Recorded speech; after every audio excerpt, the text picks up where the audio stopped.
नमस्कार साथियों, बहुजन वाणी चैनल में एक बार फिर से मैं आप सभी का स्वागत करता हूं। और आज जिस विषय पर हम चर्चा करने के लिए आए हैं वो विषय है कि जिस तरीके से सरकार की प्राथमिकताएं हैं इस वैश्विक महामारी के दौर में, जिस तरह की प्राथमिकताएं सरकार की आमतौर पर होनी चाहिए कि वह गरीबों और मजदूरों की मदद करे, जो कामगार हैं जिनका रोजगार छिन गया है, वो करने की बजाय सरकार अपने प्रचार प्रसार के लिए ही अधिकतर कार्य कर रही है।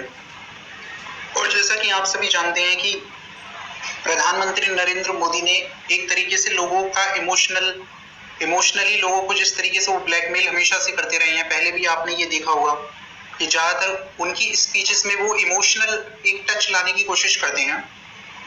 इससे ये होता है कि काम किए बिना भी उन्हें काफी वोट मिल जाते हैं।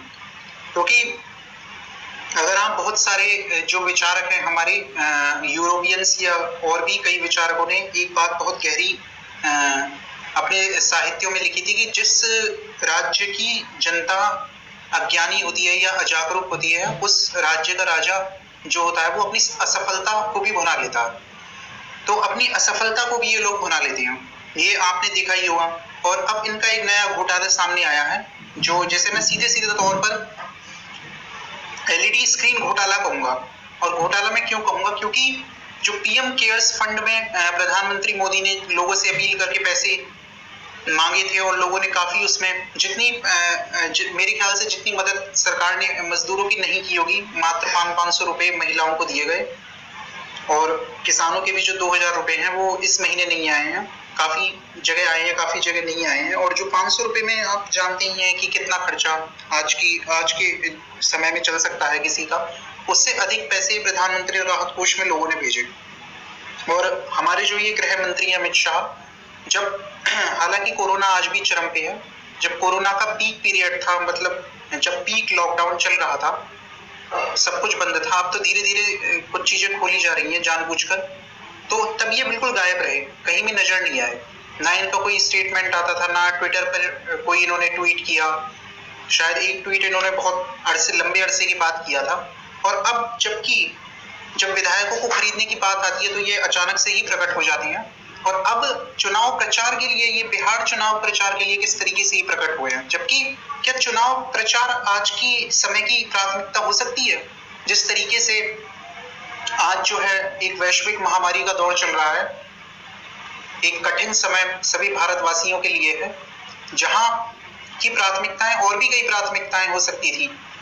अयोध्या मंदिर का समतलीकरण और वर्चुअल रैली के द्वारा पूरे देश में चुनाव का प्रचार, ये दो घटनाएं ऐसी हैं जो ये दर्शाती हैं कि जो सरकार की मानसिकता है, वो प्राथमिकता है, वो सिर्फ अपने फायदे के लिए की है। और ये अब आपको समझ में आ गया होगा कि पीएम केयर्स फंड का पैसा आखिर कहां गया। जिस तरीके से एक रैली पर, केवल एक रैली पर, इस वर्चुअल रैली को कराने के लिए 144 करोड़ रुपए जो है इस एक रैली पर खर्च कर दिए गए हैं, जिसका खुलासा तेजस्वी यादव ने भी किया है, जो आरजेडी के एक युवा नेता हैं। केवल एक रैली के लिए इन्होंने 144 करोड़ रुपए खर्च किए, और अब पीएम केयर्स फंड का पैसा खुद के वर्चुअल प्रचार के लिए ये लोग इस्तेमाल कर रहे हैं। कोरोना के संकट में प्रधानमंत्री जी बड़ा इच्छा मारकर, हम सभी जानते हैं कि किस तरह से वो विदेश यात्राएं करते थे, जो नहीं कर पा रहे हैं। काफी उनके मन में एक अरमान होगा और वो जो है अपनी इच्छा पूरी नहीं कर पा रहे हैं। अब यहाँ वो अपनी भड़ास निकाल रहे हैं। यहाँ जिस तरीके से वर्चुअल रैली पर पैसे खर्च किए जा रहे हैं और पीएम केयर्स फंड का पैसा इसमें निश्चित रूप से इस्तेमाल किया गया है, तो इस तरीके से ये सरकार का नया घोटाला सामने आ रहा है, जिसमें लोगों की मदद करने की बजाय इनकी प्राथमिकताएं सिर्फ अपने निजी स्वार्थ के लिए केवल बन के रह गई हैं। और अभी केवल ये एक रैली है, आगे और भी कई रैलियां इस तरह की होने वाली हैं। और ये केवल एक राज्य का विषय नहीं है, इसके बाद बिहार चुनाव के बाद फिर बंगाल में चुनाव होंगे, फिर उत्तर प्रदेश में चुनाव होंगे। और ये जो कोरोना का संकट है, ये भी बहुत अभी एकदम अपने पीक पर पहुंच गया है। और जिस तरीके से देखा जा रहा है कि इसमें जो एक तरीके से सांप्रदायिक जहर जो मोदी मीडिया के द्वारा फैलाया गया, जैसे आपने देखा होगा, उस सांप्रदायिक जहर के चलते ही कई ऐसी घटनाएं देखने के लिए आई, जिसमें कि एक मुस्लिम गर्भवती महिला को अस्पताल में दाखिल करने से इनकार किया गया। और ये अधिकतर जो कार्य किया जा रहा है वो प्राइवेट अस्पतालों के द्वारा किया जा रहा है।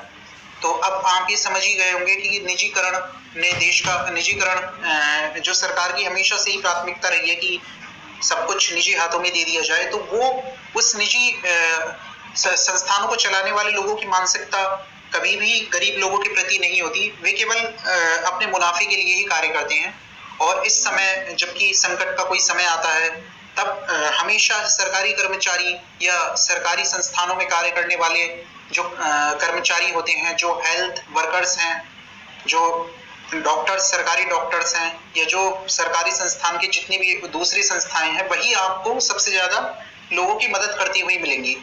और जैसा कि मैंने बताया कि ये अपने आप को जो ये भक्त कहते हैं, या जिस तरीके से ये धर्म का प्रचार प्रसार करने के लिए जो है, लेकिन ये जिस समय जब आपदा का समय आता है, तो ये प्राइवेट जो निजी संस्थान है, ये अपनी मानसिकता जाहिर कर देते हैं। तो ये निश्चित रूप से एक बहुत ही ज्यादा ये गंभीर विषय है कि जिस तरीके से सरकार अपनी प्राथमिकताएं निरंतर बदलती रहती है। और आगे की वीडियो में किस तरह से हम देखेंगे कि दिल्ली के जो अस्पताल हैं उनमें किस तरीके से बेड्स की कमी हो रही है। लोग अस्पताल में मुस्लिम मरीजों का इलाज करने से इनकार किया जा रहा है। तो ये आगे हम वीडियो में देखेंगे। लाइव टीवी, सच सबसे आगे। दोस्तों, स्वागत है आपका द लाइव टीवी में। मैं अब्बास हफीज हूं। राजस्थान के एक प्राइवेट अस्पताल की व्हाट्सएप ग्रुप की चैट लीक होने के बाद से हंगामा हो गया है। किस तरह से डॉक्टर्स मुस्लिम मरीजों के बहिष्कार की शपथ ले रहे हैं और किस तरह से अपने साथियों को इस पे तैयार कर रहे हैं, उस अस्पताल के डॉक्टर्स, के मुस्लिम मरीजों का इलाज नहीं करना चाहिए, आज से बंद कर देना चाहिए। गोदी मीडिया बहुत दिनों से चिल्ला चिल्ला के कह रहा है कि इस्लामोफोबिया जैसा कुछ नहीं है, भारत में मुसलमानों के साथ कोई भेदभाव नहीं हो रहा है, ये सिर्फ विक्टिम कार्ड खेलने का काम चल रहा है। अगर आप गोदी मीडिया के नामचीन चैनल्स को देखेंगे, वही भाजपाई भी कह रहे हैं और वही अल्पसंख्यक मंत्री भी कह रहे हैं, मुख्तार अब्बास नकवी, कई दिनों से, कि भारत तो मुसलमानों के लिए जन्नत जैसा है और यहाँ किसी भी तरह का मोदी सरकार के आने के बाद से भेदभाव नहीं हो रहा है। आज उनकी जबान पे ताले पड़ना चाहिए या बेशर्मी बेगैरती बढ़ जानी चाहिए। ये मामला पूरा का पूरा राजस्थान के डिस्ट्रिक्ट चूरू के सरदार शहर इलाके के एक प्राइवेट अस्पताल का है, जिसको आज इंडियन एक्सप्रेस ने 7 जून 2020 शाम को छापा है। पूरी खबर को गोदी मीडिया से ये पूरी खबर गायब है। हम आपको सुनाएंगे कि इस व्हाट्सएप चैट में ऐसा क्या क्या लिखा था, जो नफरत भरी भाषा थी और कितनी खतरनाक है। इस वीडियो को आखिरी तक देखिएगा। डिस्ट्रिक्ट चूरू राजस्थान में सरदार शहर में एक अस्पताल है जिसका नाम है श्री चंद बारडिया रोग निदान केंद्र। और इस अस्पताल के स्टाफ का जो व्हाट्सएप ग्रुप था, उसके अंदर किस तरह की बातें लिखी हुई थी मैं आपको बताता हूं। जो लीक हुआ है, पुलिस ने केस के अंदर अपनी कार्रवाई शुरू कर दी है, पर अभी तक कोई एफआईआर नहीं हुई है। कल से एक मैसेज था इसमें, कल से मैं मुस्लिम एक डॉक्टर एक एक्सरे करने वाले का, कल से मैं मुस्लिम पेशेंट का एक्सरे नहीं करूंगा, ये मेरी शपथ है, मैं कसम खाता हूं, मतलब इनका ये कहना था।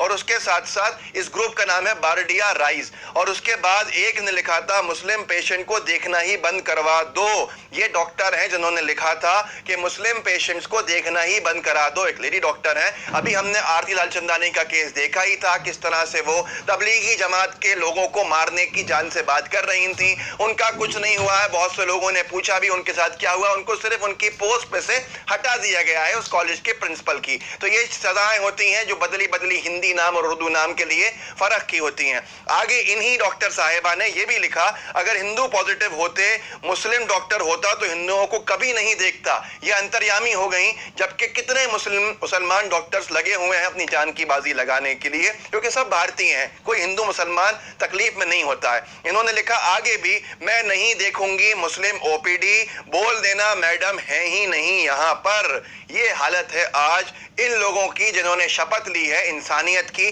और ये मामले सामने आने के बाद गोदी मीडिया को साफ सूंघ गया है। आप सोचिए कि कहां चले गया आउटरीच, कहां चला गया गुस्सा।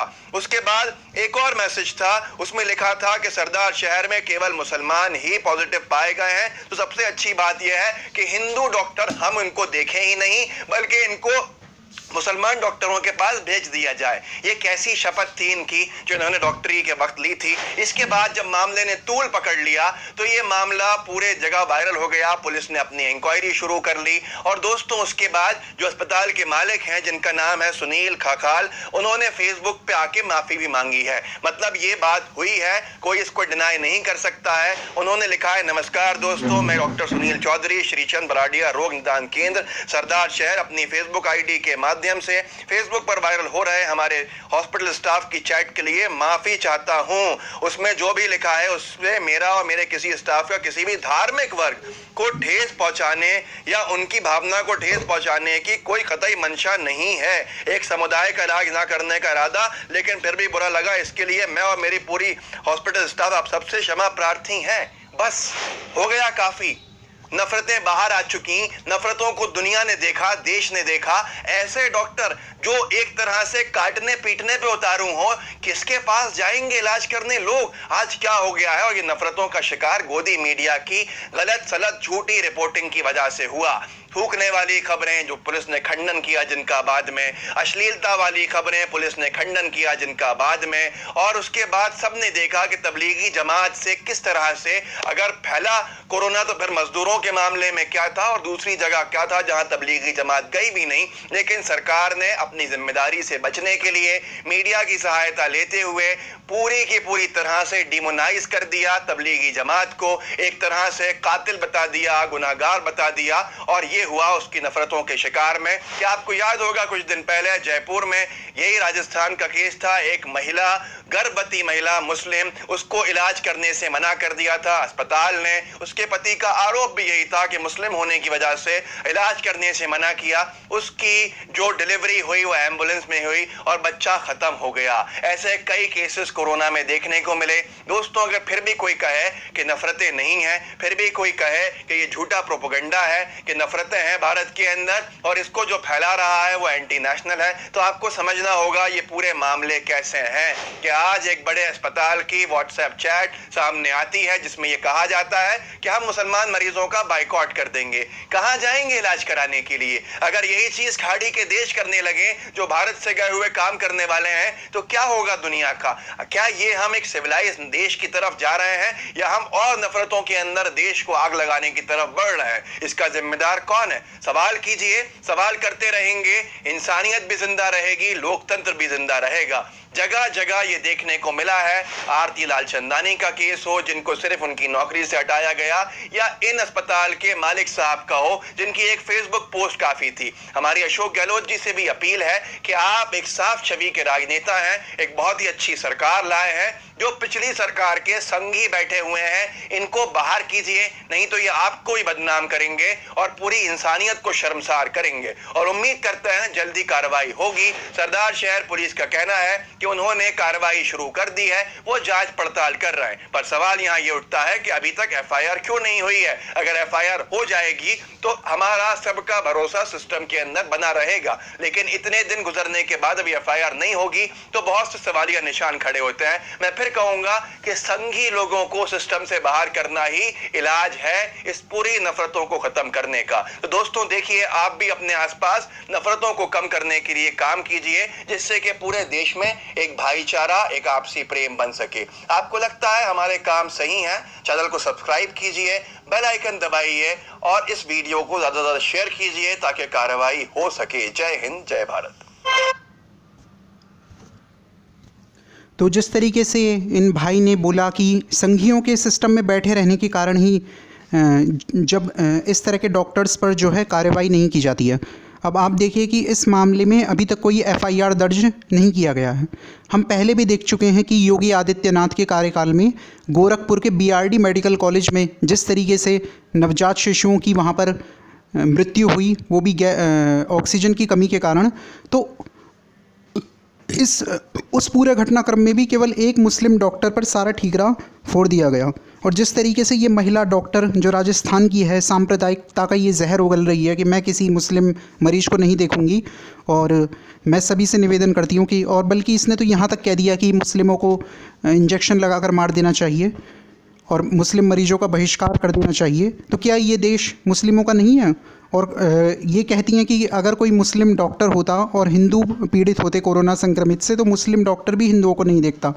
अब आप खुद समझ सकते हैं कि इनकी मानसिकता क्या है, क्योंकि आपने देखा ही होगा कि गोरखपुर के बीआरडी मेडिकल कॉलेज में खुद कफील खान एक मुस्लिम